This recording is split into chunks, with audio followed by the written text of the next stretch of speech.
देखिए, भारतीय जनता पार्टी का जो काम करने का तरीका है, इसमें टूट-फूट पार्टियों को तोड़ना, ये इनका एक मतलब आप कह लीजिए कि ईडी, सीबीआई और जांच एजेंसियों का डर दिखा के ये इनका पूरे देश में खेल बन गया है।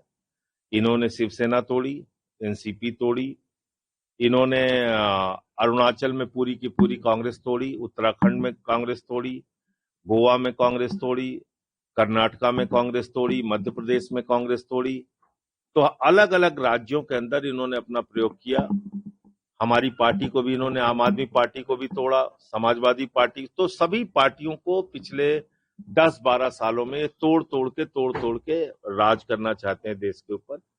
लेकिन अब इसका समाधान तो जनता के पास है, जनता इनको मौके पे जवाब दे, तभी इसका समाधान है। और मुझे लगता है बहुत ही दुर्भाग्यपूर्ण है लोकतंत्र के लिए कि आप एक नेता के नाम पे जीत के आते हैं जिसका नाम है ममता बनर्जी, आप एक सिंबल पे जीत के आते हैं, टीएमसी के सिंबल पे, और उसके बाद जीतने के बाद पार्टी को तोड़ देते हैं। ये अक्षम्य अपराध है वो विधायक जो कर रहे हैं इस काम को, और साथ ही साथ वो पार्टी, सत्ताधारी पार्टी जो इस तरह के कांड कर रही है पूरे देश में, जिसका नाम है भारतीय जनता पार्टी।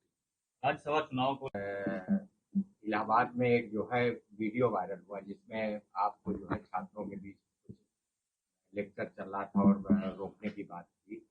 क्या था पूरा मामला और क्या उस पर रिएक्शन है? देखिए, पूरा मामला ये था कि पेपर लीक इस देश में हो जाए वो गुनाह नहीं है। पेपर लीक के कारण नौजवान छात्र आत्महत्या कर ले वो भी गुनाह नहीं है। पेपर लीक के धंधे में हजारों करोड़ की रिश्वतखोरी और भ्रष्टाचार हो वो भी गुनाह नहीं है। लेकिन पेपर लीक पे आप चर्चा करना अगर चाहते हैं तो वो गुनाह है। मोदी योगी की डबल इंजन सरकार ये कह रही है कि साहब पेपर लीक पे चर्चा मत कीजिए, क्योंकि कुछ पेपर लीक मोदी जी करवाते हैं, कुछ पेपर लीक योगी जी करवाते हैं, और उसकी पूरी लिस्ट है, जो लिस्ट मैंने पढ़ी प्रेस कॉन्फ्रेंस में और उस कार्यक्रम में भी। आप 2017 से लेके अब तक देख लीजिए यूपी में कितने पेपर लीक हुए, केंद्र सरकार जो पेपर कराती है वो कितने पेपर लीक हुए।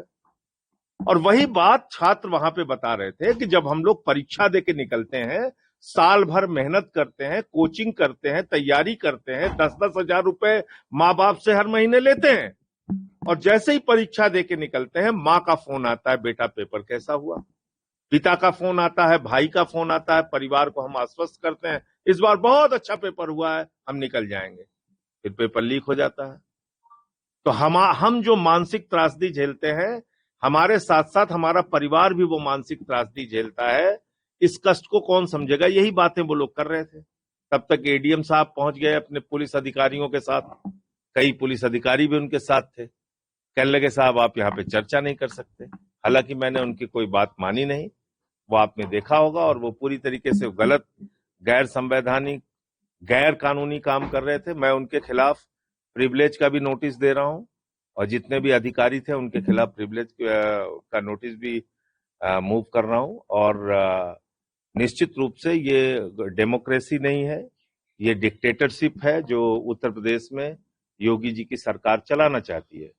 इससे भी ज्यादा अफसोस की बात यह है कि 2 लड़के वहां उस कार्यक्रम में शामिल होने के लिए आ रहे थे, उनको गिरफ्तार कर लिया गया, आशुतोष पांडे और पंकज पांडे।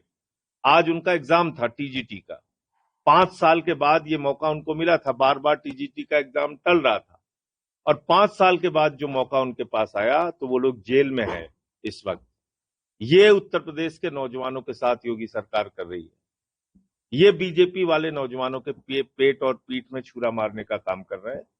तो ये संवाद का कार्यक्रम रुकेगा नहीं और जिलों में भी जारी रहेगा। आज मैं लखीमपुर खीरी गया था अनूप मिश्रा जी से मिलने, जिनका बेटा, इकलौता बेटा ऋतिक मिश्रा, उसने आत्महत्या कर ली नीट का पेपर लीक होने के बाद।